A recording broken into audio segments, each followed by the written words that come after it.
Making Money with eBooks, Part 2, Thinking About Publishing as a Business Enterprise by Ken Joubert, thekindleguy.com.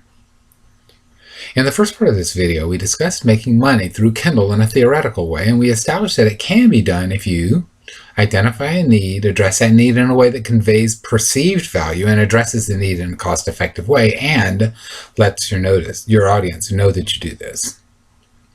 In this part, we talk a little further about success in publishing. It involves a few radical concepts: profit, hard work, and attention to the market. Oh, and one other thing that may actually be new to some people is the concept of scaling up. You will recall that we consider publishing without the goal of some sort of profit simply insane, the definition of wasting time as we put it. I do hope that made an impression on you.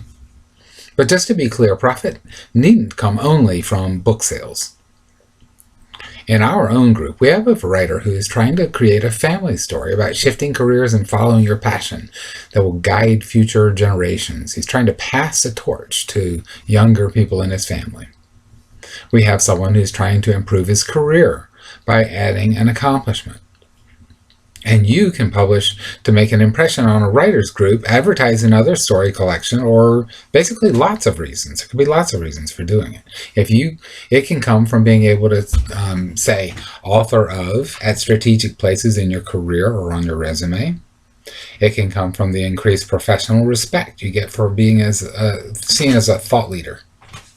It can come from marketing things related to your book or your subject, or from a boost to your social media marketing, or even, if it isn't your first book, from increased sales of another book that you've published. It could mean exerting political or social influence for the good of the world and not for money at all, or as a way to get a date, even. Profit can and should come from many directions, and you should look for it and maximize it, if at all possible. You should not be satisfied without it. Why would you do the work for no reason? Whose version of success is that? But now let's take a step back and talk about hard work. Presumably, you will work one way or another on the book. We had said that you needn't write the book yourself, but for present purposes, we'll assume you did, because even if you didn't, you'll have to work on it in some ways. You need to get it right. But what is right?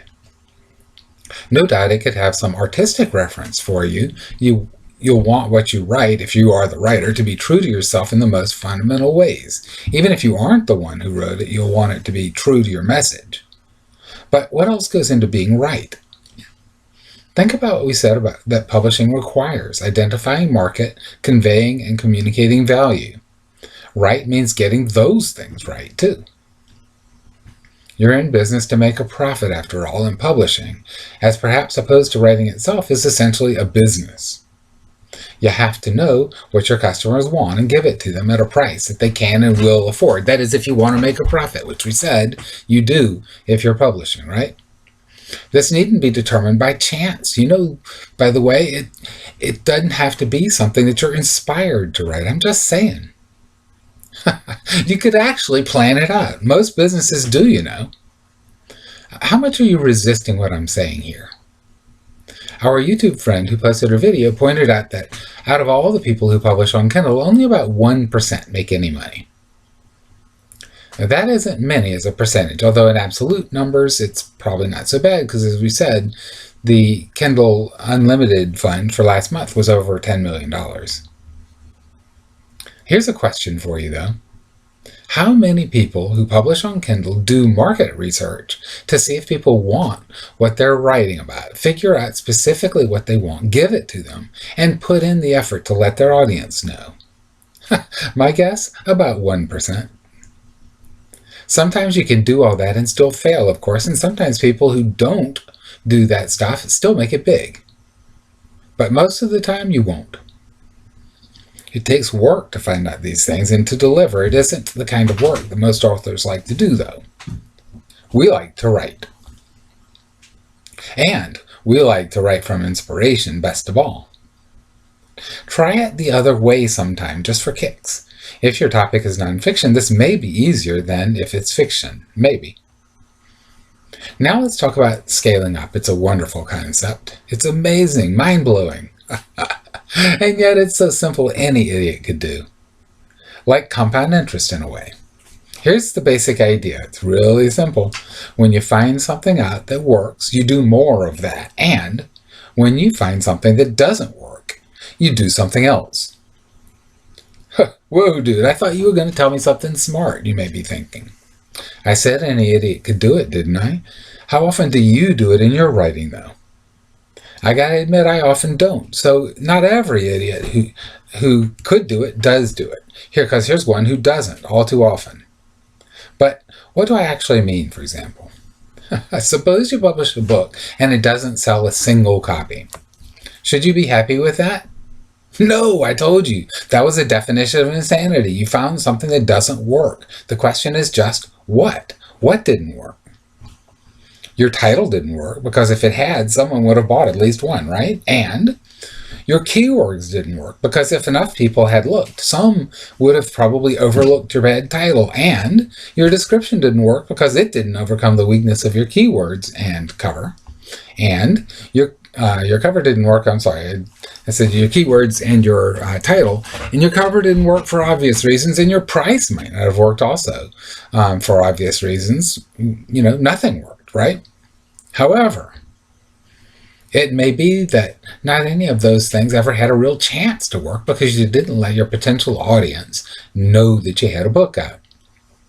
Think of all those things that didn't work, not one of which, incidentally, had anything to do with the actual quality of your book. So you could have written a book that was excellent and never made a single sale, all for reasons not related to the book at all. All right. Here's the million-dollar question. The last time you had a book that didn't sell as much as you wanted it to, how many of those things I just mentioned did you test for and check for efficiency? No. You were probably listening to YouTube presentations telling you that you should have gotten better grades in high school or should be satisfied with failure. All right, let's look at it from a different direction. Let's say you sell a single copy. That's a small acorn, right? But once you sell a single book, there's something that you can repeat. And once you figure out a way to do that in a way that costs less than your book makes per sale, you can scale up. Here's a simple example just to put the math to it. I think the lessons are often in the math. Suppose you write a book on wine tasting. You sell it on Kindle for $4.99 and opt for the 70% payment. Duh. That means that you get $3.50 in royalties per book. With me so far? Here's the radical step. It further means that anything you do that costs less than $3.50 per book and results in a sale of that book is profitable.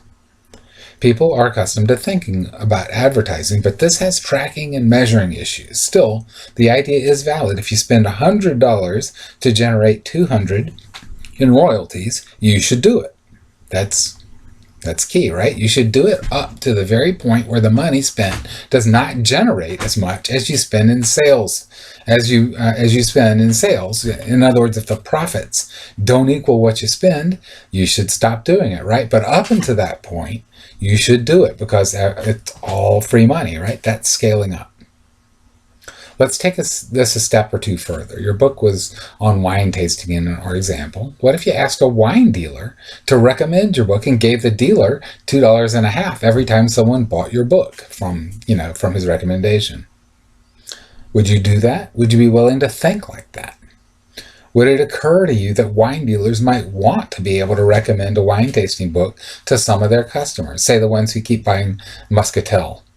Probably it's going to be higher up the food chain, though, than that, because people who are interested in wine maybe won't buy Muscatel in the first place. They'll be buying a somewhat higher range, and the wine dealer will know who of those customers are that will be more likely to buy more if they buy your book. If you gave the wine seller $2.50 per book sold, they could turn around and offer a $1.50 discount on more expensive wine for their Muscatel customers. Back to that example. The customer gets an interesting book that talks about something they like and gets some of the money back from the book purchased as a discount. That's a great deal, and you make $1 every time it happens. If I could get you sales by recommending your book, linking to it in some way, or otherwise promoting it, would you give me $1 every time I sold one? What about 2? Or even 3? The concept of scaling up says that you should do anything and pay any amount that results in a net profit. Why? Isn't that cheapening your book? I'm not troubled by that question as an author at all. Instead, I know that once I e-publish a book, my production costs at the margins, as they say, that is, per each future book, are exactly 0. If I can sell a book and net $1 profit at the cost of giving up 2/3 of the total available from Kindle, I've made, drumroll please, $1 that I wouldn't have made. I'm into that. Are you? Now, there can be other business considerations, of course, I'll admit. But the question here is a business question and not an aesthetic or an artistic one. It's not about ego. That's a main difference between publishing and writing. You make business decisions. You choose topics that sell, you invest in creating value, and you invest in marketing that value to your customers. You pay any amount of marketing that produces net profit over the alternative of not marketing.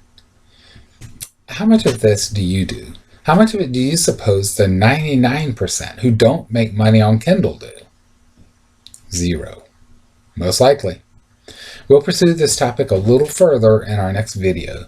To find our ebook that talks about this and gives many more ideas on how and why to market your book, check the About This Video section. Till next time, write on.